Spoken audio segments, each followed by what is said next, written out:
खा लूंगी। अरे आप चिंता मत करो। नहीं, अभी तो बस हम 2 लड़कियां हैं, एक और लड़की आने वाली है।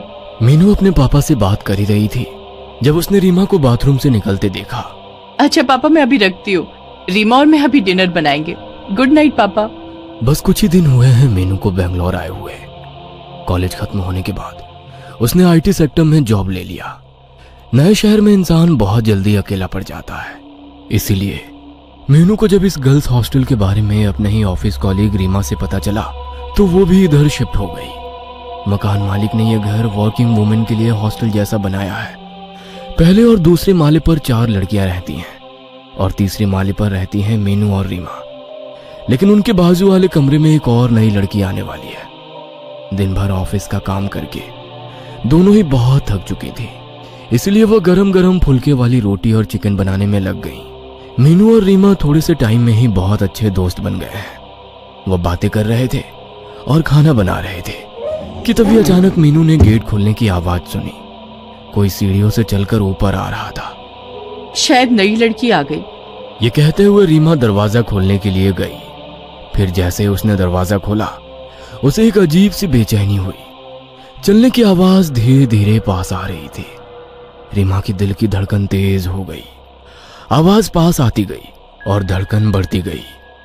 किचन में अकेले खड़ी होकर मीनू सोच ही रही थी कि रीमा को इतना टाइम क्यों लग रहा है। तभी उसने पीछे मुड़कर देखा। रीमा दरवाजे पर खड़ी थी और उस तीसरी लड़की का कोई नामो निशान नहीं था। गैस को धीमे करके मीनू भी रीमा के पास आ गई। क्या हुआ? मीनू ने पूछा। तूने भी पैरों की आवाज सुनी ना? रीमा ने कहा। हाँ सुनी तो थी, फिर कोई अभी तक ऊपर क्यों नहीं आया? दोनों की आंखें अंधेरी सीढ़ी की तरफ अटकी रही। पैरों की आवाज अब बंद हो गई थी। चल नीचे चलकर देखते हैं, मीनू ने कहा। दोनों लड़कियां सीढ़ी से थोड़ा नीचे उतरी और फिर ऊपर से झांक कर देखा। एक लड़की दूसरे माले के स्टेयरकेस पे खड़ी थी। ऊपर से देखने पर लड़की का घुंघराले बालों से ढका हुआ सर नजर आ रहा था, लेकिन उसका चेहरा देख पाना मुश्किल था। उस लड़की के एक हाथ में सूटकेस और दूसरे हाथ में उसका फोन था। वो फोन पर अपनी माँ से बात कर रही थी। ध्यान से सुनने पर उसकी बातें सुनाई पड़ रही थी। हाँ माँ, खा लूंगी, आप अपना ध्यान रखना, जल्दी ही मिलती हूँ। रीमा और मीनू दोनों उसको ऊपर से चुपके चुपके देख रहे थे और उसकी बातें सुन रहे थे। तभी अचानक लड़की ने सर उठाकर ऊपर देखा। ये चीज इतनी जल्दी हुआ कि मीनू और रीमा पकड़े गए। उस लड़की की आंखों में कुछ अजीब था, जिससे उसके साथ आई कांटेक्ट होने पर शरीर में जैसे कपकपी दौड़ गई। गुस्से से देखते हुए वो लड़की धीरे धीरे ऊपर आ गई। मीनू और रीमा दरवाजे पर अपनी ऑकवर्ड स्माइल लेकर खड़े रहे। लड़की उनके सामने आकर बोली। क्या तुम लोग मेरी बातें सुन रहे थे? सिचुएशन को कंट्रोल में लेने के लिए मीनू ने झट से जवाब दिया। नहीं, हमने सीढ़ियों पर किसी के चलने की आवाज सुनी तो दरवाजा खोलने आ गए। लैंडलॉर्ड अंकल ने बोला था कि तुम आज आने वाली हो। मीनू की हाँ में हाँ मिलाते हुए रीमा ने कहा। हम बस तुम्हारा ही इंतजार कर रहे थे। ये मीनू है और मैं रीमा। नई लड़की ने शक भरी नजरों से दोनों को देखते हुए कहा। मैं जामिनी। इससे पहले कि और बातें हो पाती, जामिनी अपना सूटकेस लेकर सीधा अपने रूम में चली गई और जोर से दरवाजा बंद कर दिया। बड़ी ही अजीब लड़की है ये तो, रीमा ने कहा।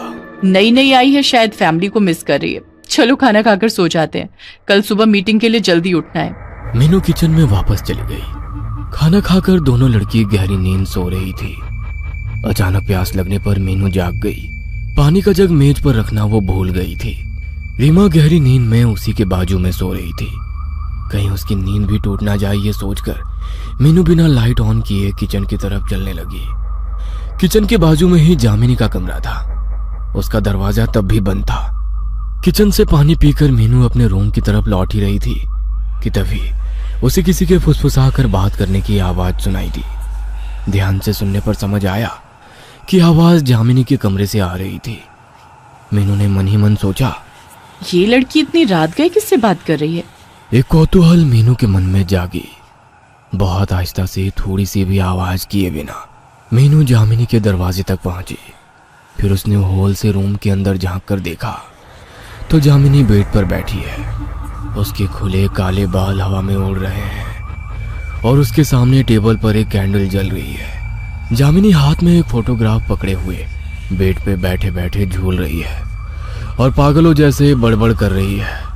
उसके शब्द अच्छे से सुनाई नहीं पड़ रहे हैं, लेकिन उसका ऐसा झूलना काफी डरावना लग रहा है। मीनू कुछ समझ नहीं पा रही थी कि ये नई लड़की ऐसी क्यों है कि तभी उसने ऐसा कुछ देखा जिससे उसके रोंगटे खड़े हो गए। जामिनी ने फोटोग्राफ को टेबल पर रखा और एक छोटा सा बक्सा उठाया।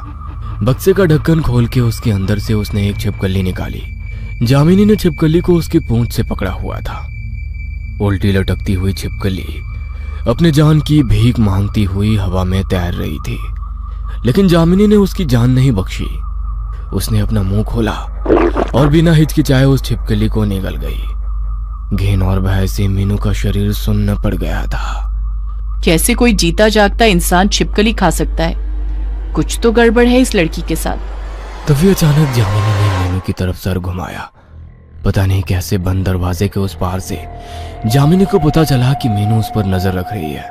ऐसा लगा जैसे किसी ने जामिनी को इत्तला किया हो। मीनू झट से पीछे हो गई और एक सेकंड रुके बिना अपने रूम में आकर दरवाजा बंद कर दिया। डर के मारे उसकी सांस फूल गई थी, होठ कांप रहे थे। जामिनी के रूम का दरवाजा खोलने की आवाज आई, फिर उसके पैरों के चलने की आहट मीनू के रूम के बाहर आकर रुक गई। मीनू ने सोचा कि कुछ भी हो जाए जामिनी को पता नहीं चलने देना है कि उसने उसको देख लिया है। 2 मिनट तक कोई आवाज नहीं, केवल मीनू की दौड़ती हुई धड़कन सुनाई दे रही थी। फिर जामिनी के दरवाजा बंद करने की आवाज आई। जामिनी अपने रूम में चली गई है या नहीं ये तसल्ली करने के लिए मीनू ने जैसे ही अपने की होल से दरवाजे के उस पार झांका तो की होल के दूसरी तरफ से एक आंख को खुद के ही रूम के अंदर देखता हुआ पाया। उस आंख की पुतली इंसानों जैसी नहीं थी। उस आंख की पुतली गहरे लाल रंग की थी, जैसे खून से भरी हुई हो। मीनू को लगा जैसे उसका सर घूम रहा है और वो बहुत जल्दी बेहोश होने वाली है। मीनू, मीनू उठ जाओ, लेट हो जाएगा ऑफिस के लिए। रीमा की आवाज से मीनू जाग गई। उठते ही उसको कल रात को देखी हुई सारी घटनाएं एक बुरे सपने जैसी लगने लगी। क्या हुआ था कल रात? जो कुछ भी मीनू ने देखा था, क्या वो सब उसका वहम था? कुछ समझ नहीं आ रहा था मीनू को। मीनू जब नहा धोकर ऑफिस के लिए बाहर आई तो उसे जामिनी सीढ़ियों पर खड़ी हुई मिली। जामिनी के चेहरे पर एक अजीब सी मुस्कान थी। कोई बात किए बिना मीनू जामिनी को इग्नोर करके ऑफिस चली गई, लेकिन सारा दिन उसका मन बेचैन ही रहा। कितनी भी कोशिश करके मीनू अपने काम पर कंसंट्रेट नहीं कर पाई। लंच ब्रेक के टाइम रीमा ने मीनू से कहा, क्या बात है, आज तुम कुछ परेशान सी लग रही हो? तबीयत तो ठीक है ना? तुम्हें ये जामिनी कुछ अजीब नहीं लगती? हाँ, अजीब तो है। आज भी सुबह मैंने उसको अपनी माँ से बात करते हुए सुना, लेकिन माँ से कौन इतना छुप छुप कर बात करता है, समझ नहीं आया। मीनू ने कल रात की बातें रीमा को नहीं बताई। ऑफिस का काम खत्म करके मीनू उस दिन घर वापस आ गई। रीमा अपने मौसी के पास गई थी तो आज तीसरे माले पर बस मीनू और जामिनी ही थी। खाना बनाने का आज मन नहीं था, इसलिए मीनू ने रोटी सब्जी खरीद लिया था। वो किचन में अपना खाना परोसी रही थी कि तभी उसका फोन बजा। पापा का कॉल था। हाँ पापा, बोलिए। बेटा, सब ठीक है ना? नई रूममेट से दोस्ती हुई? नहीं, वो उतनी बात नहीं करती। हाँ, मकान मालिक ने बताया मुझे। बेचारी, तुम और रीमा उसका थोड़ा ख्याल रखना बेटा। किसी के बुरे दिन में साथ देना दोस्तों का काम होता है। हम दोस्त नहीं है पापा, लेकिन आप क्या बात कर रहे हो? क्या बुरा है जामिनी के साथ? अरे बेटा, कुछ ही महीनों पहले उसकी माँ गुजर गई। अपनी माँ के सिवा और कोई नहीं था उसका इस दुनिया में। मकान मालिक भी बहुत दुख के साथ बता रहे थे। थोड़ा ध्यान रखना उसका बेटा, ठीक है ना? मीनू के हाथ से उसका फोन गिर गया। फोन का कांच टूटने की आवाज मीनू के कानों में गूंजती रही, लेकिन इस अचानक सदमे की वजह से उसका पूरा शरीर बर्फ जैसा जम गया था। अगर जामिनी की माँ को मरे हुए महीनों हो चुके हैं तो फिर जामिनी फोन पर अपनी माँ से कैसे बात करती है? इससे पहले कि मीनू कुछ और सोच पाती, अचानक से लाइट चली गई। जैसे ही मीनू पीछे मुड़ी, हाथ में कैंडल लेकर जामिनी उसके बिल्कुल पास खड़ी थी। जामिनी की आंखों में एक दहशत छाई थी। डरावनी आवाज में उसने मीनू से पूछा, अब अंधेरे में खाना कैसे खाओगी मीनू?